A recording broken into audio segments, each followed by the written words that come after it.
The Storying Together project is a way that scripturalist people are able to craft Bible stories into their own language, where they learn the Bible stories, then they pretty much pull apart the story to make sure that there are words in their language that will translate as they share the story back to the people. For instance, one of the stories was Jesus calming the storm, and so the average Toposa has never seen a lake or a boat or seen waves, and so we had to let them create how they're going to put it into words so that an old lady or an old man who's never seen that can get a picture. And so one of the guys had described it as being like boiling water, and there was an object put in the boiling water that it was bubbling up and getting into the boat.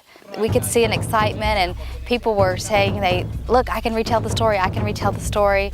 So we were seeing that the people were able to understand the stories easier and retell the stories. You could tell the light bulbs were going off because they understood some things that they obviously didn't understand in the beginning.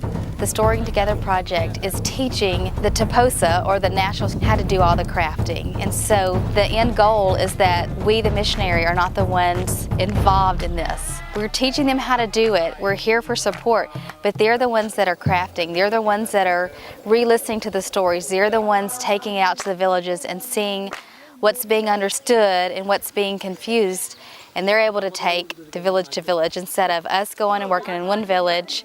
They can do 10 times as quick as we can, because they can go take some people, then those people go, and it's not dependent on the missionary being the one that's telling all the stories.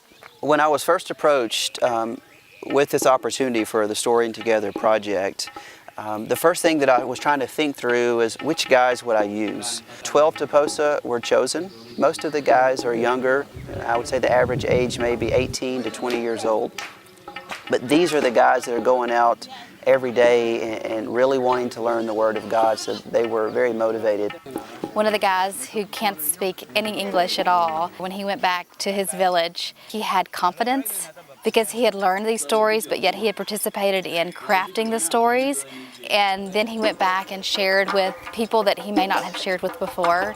And I think that it gave him an opportunity to say and to realize that he can be an important part of bringing the gospel to his village with this tool. They are traveling far distances to encourage the churches. So the Word of God is coming alive among the Toposa.